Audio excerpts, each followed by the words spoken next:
Hello प्यारे दोस्तों, my respected ladies and senior citizen, कैसे हैं आप सब लोग।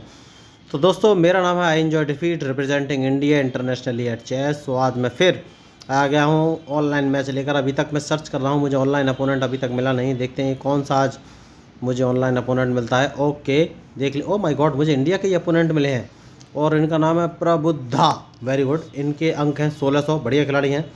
तो भारतीय हमेशा से ब्रिलियंट होते हैं, आप भी जानते हैं, हम भी जानते हैं, इसमें कोई दो राय नहीं है। तो मेरा वाइट कलर का है, मेरा नाम है एंजॉय डेविड, मैं वाइट कलर से खेल रहा हूँ।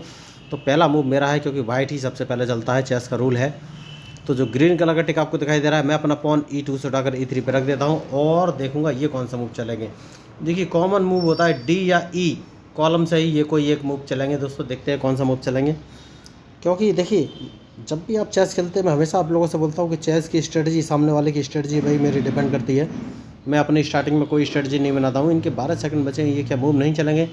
10 सेकंड, 9 सेकंड, देखिए टाइम बाउंडेड मैच है, इन्हें मूव चलना चाहिए। अगर ये नहीं चलेंगे तो ये लॉग आउट कर जाएंगे और मैं इतने अच्छे अपोनेंट को इतनी आसानी से नहीं गंवाना चाहता, लेकिन इसमें मैं कुछ नहीं कर सकता। Very good. तो इन्होंने लास्ट मूवमेंट पर अपना मूव चल दिया है और उन्होंने अपने पॉन को उठाकर E7 से उठाकर E5 पर रखा है। तो अब ये मैच में वापस आ गए हैं। तो मैं अपना मूव चलूँगा, जो कि ग्रीन कलर का टिक आपको दिखाई दे रहा है। A2 पर मेरा पॉन, उसको A3 पर रख देता हूँ। तो देखिए, आप सोच रहे होंगे मैं ऑलमोस्ट सारे मैच में यही मूव चलता हूँ। दोस्तों ये मेरी स्टार्टिंग है, क्योंकि स्टार्टिंग के जो मूव हैं यही सारे मूव की स्ट्रेटजी बना देते हैं। क्योंकि यहाँ से मैं अपने सारे मूव्स का अटैक कर लेता हूँ, सिर्फ क्वीन छोड़कर। क्वीन मेरा वीकेस्ट पॉइंट है, क्वीन का मैं अच्छे से यूज़ नहीं कर पाता हूँ। कोई बात नहीं, तो देखते हैं। क्वीन का यूज़ मैं तभी करता हूँ जब इसकी ज़रूरत हो। सबसे पहले मैं छोटे मोहरे से ही काम चलाता हूँ। तो इन्होंने अपना D7 वाला पॉन उठाकर D5 पर रखा है। तो जो ग्रीन कलर का टिक आपको दिखाई दे रहा है, B2 पर जो मेरा पॉन है उसको उठाकर B4 पर रख देता हूँ। दोस्तों मैंने रख दिया है, देखिए।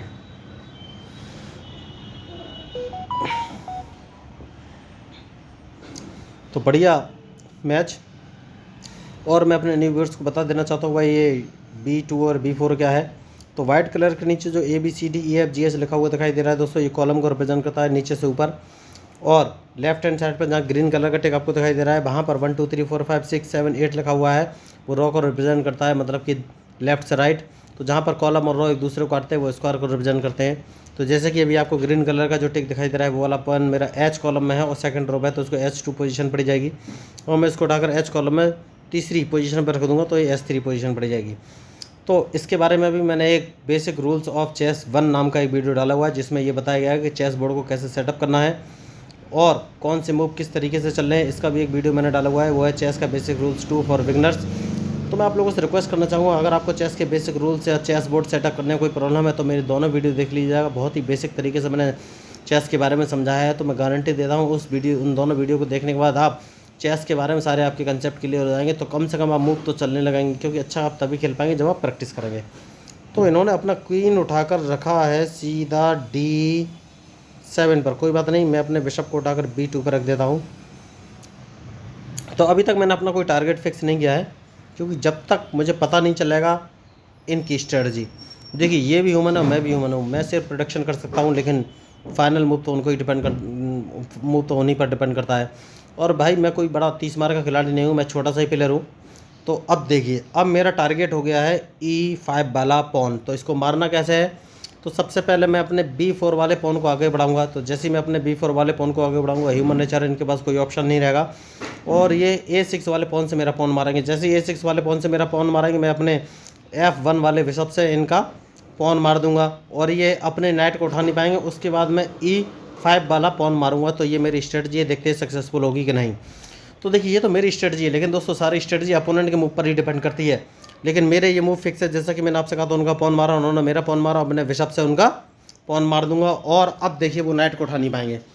तो अब मुझे देखना है कि ये अपने पॉन को किस तरीके से बचाएंगे, क्योंकि मुझे लग रहा है ये अपने ब्लैक बिशप को उठाकर D6 पर रखना चाहिए। सबसे सही मूव यही है उस समय इनके लिए। तो मुझे देखना है ये मूव कौन सा चलाएंगे। वेरी गुड, इन्होंने वो मूव नहीं चलाया, तो कोई बात नहीं है। मैं एक मूव चलता हूँ, मैं अपने नाइट को उठाकर F3 पोजीशन पर रख लेता हूँ। कोई बात नहीं है। अब मैं अपने नाइट को उठाकर सीधा D4 पोजीशन पर रख लेता हूँ। तो मैं भाई आपको बोल रहा था, मैच में जो गलती करेगा वही हारेगा दोस्तों। और अभी तक इन्होंने बढ़िया मूव तो किए हैं, लेकिन देखिए ये थोड़ा सा मिस कर गए हैं। तो अब ये अपने बिशप को उठाकर F6 पर रख सकते हैं या फिर F5 पर रख सकते हैं, जहाँ तक मुझे लग रहा है। तो देखते हैं कौन सा मूव चलेंगे, क्योंकि इनके मूव के ऊपर ही मेरा मूव डिपेंड करेगा।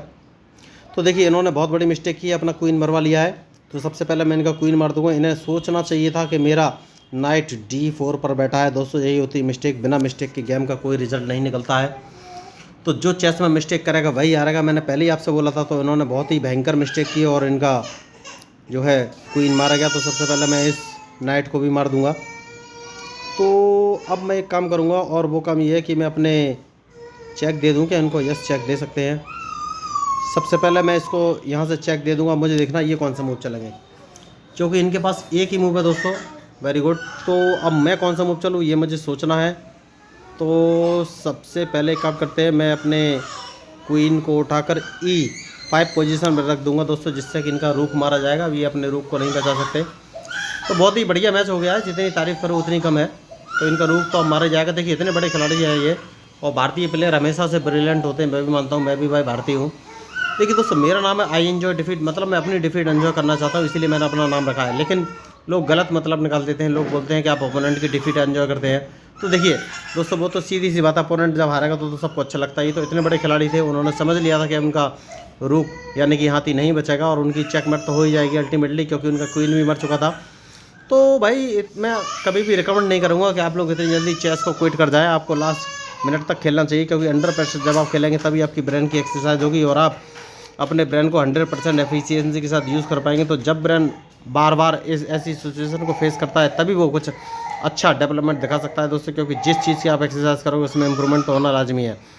तो आपको ये मैच या मेरे मूव या मेरा कंसेप्ट या कुछ भी चीज़ अगर पसंद आई हो तो प्लीज़ मेरे चैनल को सब्सक्राइब कीजिएगा, क्योंकि मैं हूँ आपका अपना प्यारा enjoy defeat representing India internationally at chess. Thank you दोस्तों, धन्यवाद।